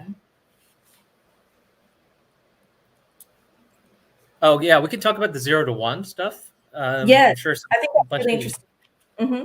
Yeah, I think a bunch of people might have probably missed it because it was a long time ago. But basically, in Peter Thiel's book 0 to 1, he talks about we need to have more founders and creators and innovators in all industries because we have too many people creating the next online dating app. We already have like 10 of them, but then like a person with massive potential, like young person to just get into the startup game will create like the 11th or 12th, right? And that's not really moving society forward. That's just a kind of, a sideways growth. It's not just going from zero to like having nothing to something new. So basically, I was creating the analogy of the bank CD as the zero, or as the I guess the incumbent, and Hex being the one is the new technology. And in order for somebody to qualify as a 0 to 1 technology, it has to be 10 times, at least 10 times more valuable to its users or to its participants. So in this case, a bank CD will pay right now, they're like less, 1 year CD is like less than 1%. So like 0.05. So in that terms, Hex pays roughly 1 year about 12% interest. That's well over 10x value. With Hex, you're going to get a copy on Pulse. None of that in the CD market. With Hex, you have upside potential on the price. Clearly, more often than not, it goes up. Whereas the CD, the US dollars that you lock up in a CD, it's guaranteed to go down, right? So I would argue that's more than a 10x value. You also get the penalties from other stakers not doing what they think. So that's how you're like basically like the bank. And you can basically participate in the kind of dark patterns of some of what the banks do. What else? That's all that's coming to mind right now. There's a couple others I'm sure that I mentioned, but that's what comes to mind. So basically, yeah, what Whale said, he says it's 0 to 1,000 difference. You could say, like, you could even say Hex is a 0 to 1 technology within crypto itself too, right? Like Bitcoin is 0, or I guess it was 0 to 1, and now Hex is 1 to 1,000 or 1 to 10, right? It's just taking something that was a 0 to 1 technology and making it even better. So I just like that analogy because it was also a phenomenal book. If people want to read it, it's really short, but it's a really good book about if you're into business too. It'll teach you other like ideas and counterintuitive things that Peter Thiel talks about. And he was early into Bitcoin, early into Facebook, billionaire, brilliant guy. So yeah, did you have anything to add on that or questions? I would say this. Well, I want to say thank you to Davis. Thanks, Davis. That's really, we need more data, less feeling. So true. And you know what I wanted to say, John, is this. I think that with regard to like the zero to one, zero to one strategy.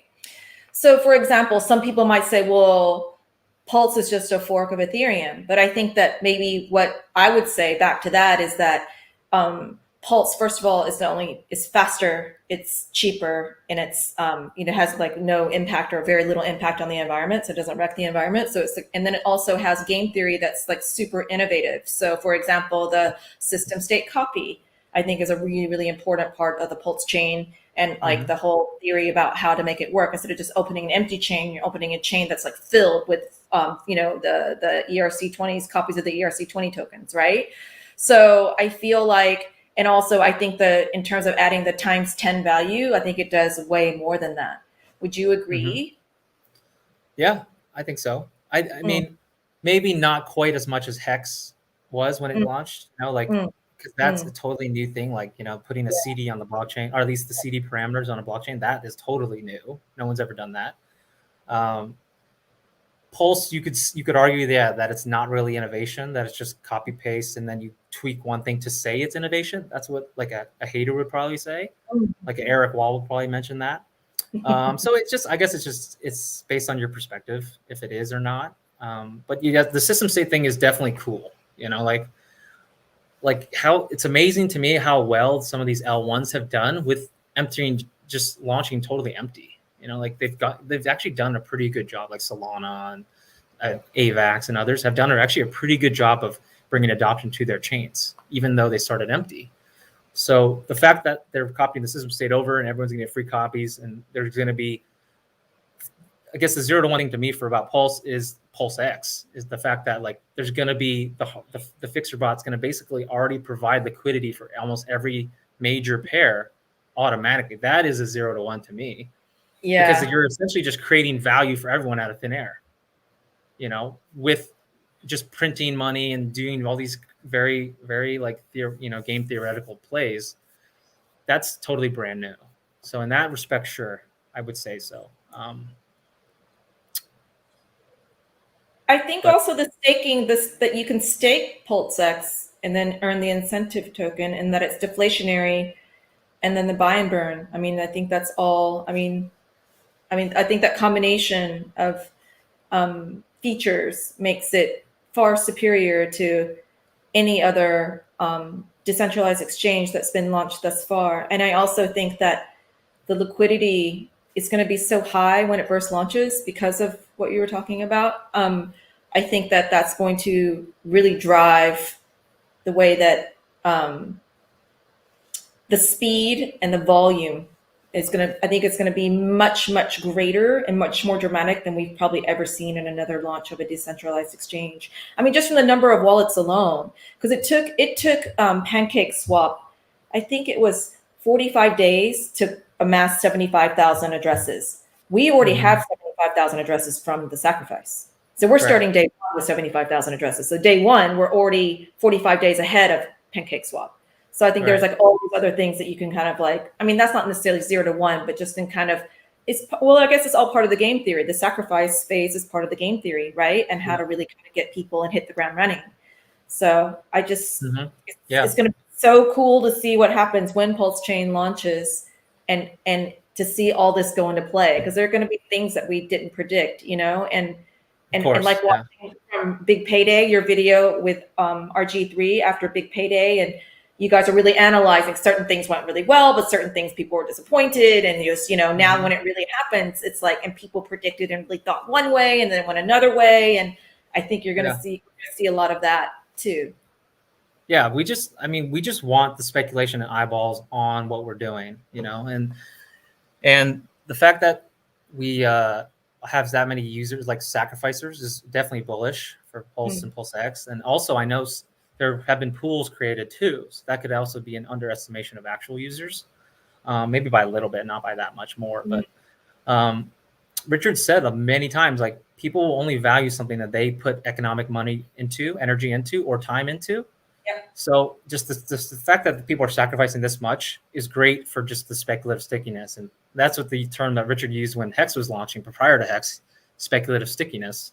And I think he's trying to apply that to the same thing to Pulse and PulseX. Is like basically you want people refreshing their page, refreshing their farm page and refreshing like the liquidity stuff and like checking the block explorer all the time and like checking their like how much farm yield they got this day. You just, the more like users and like people that just are involved in the PulseX and the Pulse ecosystem, the better, not only for the burning aspect, the deflationary aspect, but just like getting that those users and just getting them to actually check something every day. That's like how you get people addicted and how you get people that just like you get all these raving fans, because then like that's how Hex did. Obviously the price performance will help with that, but first you got to get the people just to use it and to farm it, and that can be the killer app crypto needs or wanted this whole time, right? Like we'll have the chain, back to the vertical integration, we'll have the chain that's essentially designed for Hexicans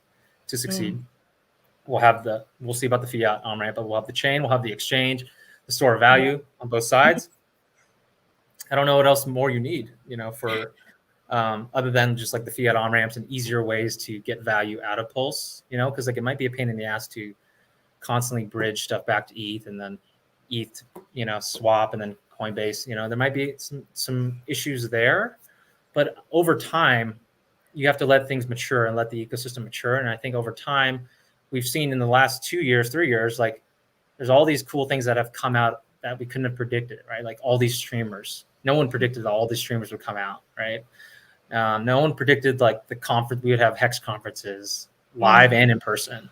So like there's going to be all these things that we don't see now that are also going to evolve as the systems evolve and as just Richard gains more followers and like the Pulse chain becomes more mainstream, So you think you just have to let time do this thing. And in crypto, that's just like that's the best way that's how people do the best, right? Just using time on their side and aligning yourself in the right projects, and then time will do most of the magic. I agree. Well said. So Chris Hex, thank you for the £10, and shout out for the UK Hexican meetup in London on the 19th of February, 2 p.m. with special guests. Hexican Pirate Captain RG3. He's going to be in London next week and at the Shakespeare Head. So that's the address. It'll be in the chat, and I'm sure I'll tweet about it also before it happens. But thank you so much for the 10 pounds.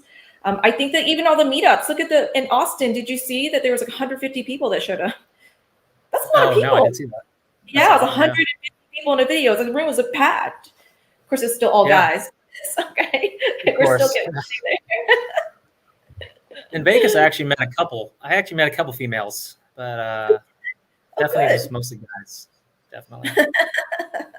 It's crypto. Crypto's all That's good. crypto, yeah. So good for you for being here and putting your face out there. You're, I think there are a few other female streamers, but you're definitely one of the prominent ones. So good job for you for putting yourself out there and taking the reputational risk that is associated with going on stream. Oh my gosh, one of my girlfriends who's like a really big influencer in fashion, she promoted one of my videos. I didn't even know. And everyone's like, who's crypto stylist? It's just an alias. It's a whole other life. It's like this double life I lead. I think my boss saw it, but it's all right. That's kind of how it feels, being a Hexican and a Pulsican is like you have a double life. Like when you go in the real world, it's just crazy. I know it is crazy because most people don't understand. So you just, Yeah, most people don't even understand like stocks. So it's like understanding crypto is a whole nother ballgame. And I mean, for you more than me, because you were there day one, listening to Hexologists and RG3 and those guys talk about what they went through and how much hate they were getting, death threats, and that, for talking about Hex, and people, just the amount of FUD and hate that they had to deal with, and they endured it and still put themselves out there every day. Yeah. Man, I mean, it's crazy. Like me, I didn't do that. I really admire them for that. During like the launch, like Hexo, it was crazy. Like seeing Hexo's like first stream to like a year in, he was so like just such a huge difference between like the early days to where he was now, and like his confidence, and like obviously, the beginning was terrible. Like, it was good for people that were buying, but like it was bad for people that invested early, and like people were just so angry about it. And when I don't know, like when the price goes down, people jump on like the fact that it's terrible, and then people are like trying to, like it's just basically the price caused it, and then there was a lot of FUD too. There was a lot of people that created their own clones and then sold all their Hex, try to like harm the price, try to steal all the Hex users. There was that going on. There was people arbitraging the AA lobby. There were, so it's just like what I see in Hex is like the AA lobby actually gave out too many coins to people. And now we're seeing like, if it gave out like less supply, we would even be even higher than we are today. Because I've been seeing people just dumping tens of millions of Hex like weekly, right? And we're still at 20 cents, right? So, it's just, it's cool to see like the evolution of it and see all the streamers like mature and grow up and become like better streamers and see all the stuff they've gone through. And it was just easier holding through all the FUD because you were getting interest, it was just like, it wasn't as hard as like just holding something, because you don't need the price to go up necessarily to make money in Hex. It can be flat and you can be making 20% a year, and you made 20% that year just in yield, right? Which would be a phenomenal year in the stock market. Like, or, a 20% year in the stock market would be phenomenal. But and Hex is taking 6 months, every 6 months is a new all-time high. I think that's probably going to be invalidated soon, actually.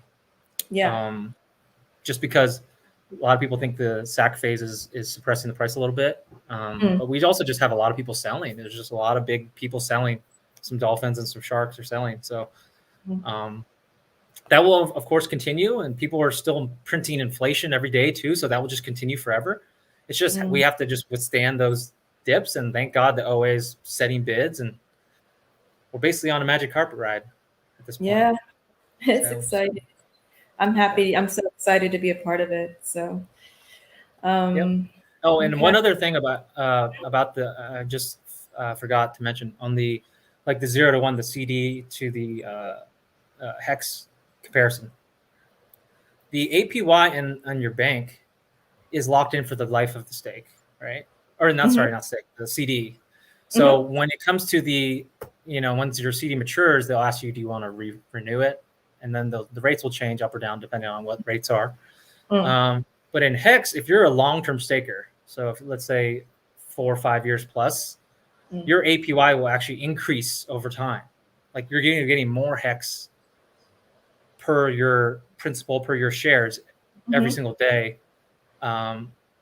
So your APY over the life of the stake is going to go up. And for the people that got in before big payday, it's going to go up over 100% APY, I think, in several years. So that perspective, your APY goes up over time, not down with most CDs. That's a huge, huge benefit. It's like locking in a CD back in the 80s when interest rates were 18, 19%, right? And some people did like long-term CDs that are earning 18%. And they were like, I've heard stories and people would just tell me like, yeah, I'm earning 15% on my CD from 30 years ago. So that's essentially what staking Hex long-term is you're basically locking in CD rates. But in this system, you're going to get a copy, but also your APY will go up over time. So you're going to be rewarded even more so because most of the returns in Hex are like if you're in a 15-year stake, most of the returns are going to be in the last like 2-3 years. It's going to be huge barbell overweight returns on those years. So like the returns you're getting now, like while they're high, they're going to be nothing compared to what they are 3-4 years to go on a 555 stake. That's just how the system works, right? The inflation compounds on itself, and the share pool will shrink normally just due to the share price, unless we just get massive, massive adoption. But if we get massive, massive adoption, the price will be higher. So we win either way. Either the APY will go up and we'll maintain like roughly where we're at currently, user-wise, or we'll get massive adoption and the price will be much higher, but the APY will go down. But price will be much higher. So. It's interesting. So, the staking class is just set up so well, right? We have an under 10% staked, and with under 10% staked, if you're not staked, it's kind of crazy. Just as a regular user, right? As a regular no coiner, if you're not staked, I don't know what you're doing. I have no idea what you're doing. I'm staked. So I'm staked. I figured. I talked to Wales, I think, when I was about to buy, and I'm like, what do I do? He said, you got to stake it. I was like, what? It's so scary. And you stake it, and then it says, like, your wallet says 0. And I was like, what? It says 0. What happened? And he's like, oh, it's, whatever. So it's funny. Yeah. Anyway, it's fine. But, okay. All right. Well, I think we can wrap up here. Yeah. Yep. It's been almost 2 hours. That's good. Yep. Yeah, it was really good, John. I mean, I really enjoy speaking with you as always, and I'm glad that you had a chance to interact, and I'm sure everybody really appreciated what it is that you had to say, your wisdom. You have such deep knowledge of crypto and of, all the RH projects and in finance in general. So your perspective is really, it's very fresh and it's very valuable. So thank you. Thank you. I appreciate it. And you too. Thanks for having me on, and we can do this again sometime, maybe. We'll see. Maybe after the Pulse Sacrifice, or I'll jump on. Maybe I'll jump on a different stream. We can do one like Cabana or something. Or let's do that. Let's do that. We'll figure it out at some point. Whatever. All right. And we can touch base in the DMs too. But thanks everyone for catching. And you can find me on Telegram too. If anyone has to ask me questions, you can find me in the Telegram chats. And you too, I'm sure. Yeah, for sure. You can find me on Telegram, a crypto stylist, and also Twitter, crypto stylist. Cool. Okay, guys. Thank you. Bye. Thank you. Take care. Bye.